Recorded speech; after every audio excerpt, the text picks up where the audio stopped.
우리 몸을 이루고 있는 200여 개의 뼈와 100여 개의 관절. 그 가운데 무릎 관절은 체중을 지탱하는 중요한 부위로 주변을 둘러싼 인대나 근육에 의해 안정성을 유지하고 있다. 하지만 거의 모든 무게를 지탱하기 때문에 외상이나 골 관절염에 가장 취약한 관절이기도 한데 활동량이 증가하는 봄철, 무릎 관절증 환자가 급증한다. 전 세계적으로 인구의 고령화와 취미의 다양화, 그리고 비만의 증가와 사무직의 증가로 무릎의 통증을 호소하는 환자가 증가하고 있고 이는 대략 65세 이상에서 80% 정도라고 합니다.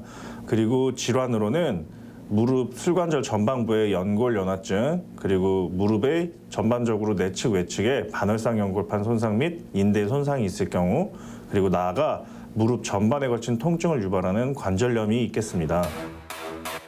천식과 함께 우리나라 중장년층의 삶의 질을 가장 심각하게 위협하는 질환으로 무릎 관절염이 꼽히고 있다. 이로 인해 극심한 스트레스와 우울증까지 호소하는 경우가 많이 늘어난다는데 오늘 TV주시에서는 삐걱거리는 무릎 관절, 무릎 통증에 대해 자세히 알아본다. 2개 이상의 뼈가 서로 만나는 부분 관절. 그 가운데 슬관절은 대퇴골과 경골 그리고 슬개골이 만나는 지점으로 하반신의 중간 부위에 위치한다. 최근 크게 부딪힌 적도 없고 특별히 다친 적도 없는데 무릎 앞쪽 통증을 호소하며 병원을 찾는 젊은 환자가 늘고 있다. 오늘 어디가 불편해서 오셨어요? 평소 앞쪽 무릎에 통증이 있어서 방문하게 됐습니다.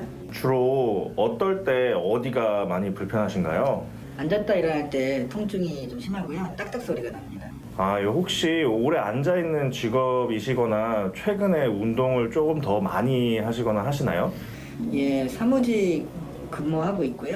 최근 들어서 운동량을 많이 늘렸습니다. 운전이나 사무 등 장시간 앉아있는 자세는 무릎에 무리를 주게 되는데 이런 상황이 오래 지속되면 슬개 대퇴 증후군으로 발전한다. 슬개골 안쪽 연골이 단단함을 잃고 약해지는 증상이다. 이 환자분 같은 경우에는 평상시에 사무직으로서 오랫동안 의자에 앉아있는 이 직업을 가지고 계셨고요. 최근 들어서 운동을 조금 더 열심히 하셨다는 부분이 있었습니다. 이런 경우에는 보통 젊은 학생들이나 직장인들에게 많이 나타날 수 있는 연골연화증이라고 의심을 해볼 수 있을 것 같은데요. 이제 아까 해본 이학적 검사를 통해서 슬개골에 부하를 주면서 움직였을 때 슬개골 부분에 통증이 유발되면 연골연화증을 강하게 의심해 볼 수 있겠고 이러한 통증들이 만성적으로 지속됐을 때는 MRI를 통해서 좀 더 확실히 확인을 할 수 있을 것 같습니다. 무릎 앞쪽에 통증이 나타나는 슬개 대퇴 증후군은 만성적인 무릎 통증의 원인이다. 계단을 오르내릴 때, 또 앉았다 일어설 때와 같이 슬개 대퇴 관절에 강한 압력이 가해질 때 통증이나 힘의 소실감을 느끼게 되는데 대퇴골에 움푹 들어간 부분과 슬개골의 볼록한 부분이 서로 맞닿아 마찰과 통증을 유발한다. 주로 엑스레이를 통해 진단이 가능하다. 어디가 어떻게 불편하세요? 네, 무릎이 전반적으로 아픈데 피거나 굽힐 때 좀 많이 아프고요. 잘 때나 자기 전에 좀 무릎이 많이 화끈거립니다. 아프신 지는 얼마나 되셨어요? 아픈 지는 꽤 오래됐는데 몇 년 정도 된 것 같습니다. 혹시 무릎에 많은 무리가 가거나 무거운 물건을 나르는 일 같은 걸 하시나요? 네, 건설 현장에서 오래 근무를 했습니다. 과도한 운동과 노동, 또 노화 과정과 과체중 등 여러 요인으로 인해 무릎 관절에 염증이 생길 수 있다.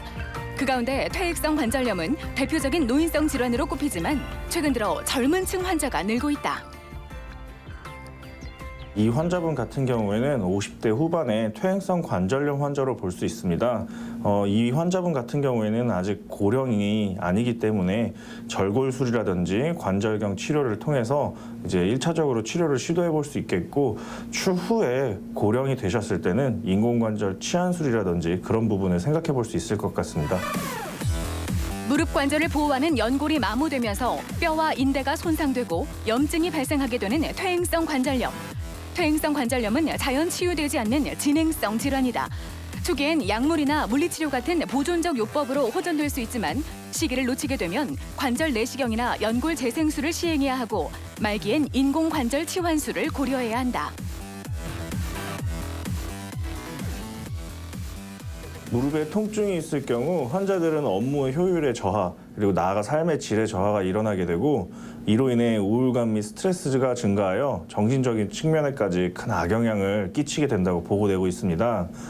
따라서 무릎의 부위별로 발생할 수 있는 흔한 질환에 대하여 알아두는 것이 막연한 불안감과 스트레스로부터 벗어나는 방법일 수 있겠고 빠른 전문의의 진료를 통해 초기에 질환을 조절하는 것이 중요할 것으로 생각됩니다. 나이가 들면서 가장 먼저 신호를 보내는 부위 무릎. 무릎 관절은 일상생활 속에서 움직임과 쓰임이 많아 노화 과정에 따른 퇴행성 질환을 유발하기 쉽다. 어떠한 질환보다 자기 관리가 필요한 무릎 통증. 나이를 감추기 위해 외모를 관리하는 것뿐만 아니라 몸속에서 일어나는 퇴행성 변화도 적극적인 예방과 바른 생활 자세로 건강하게 관리해보자.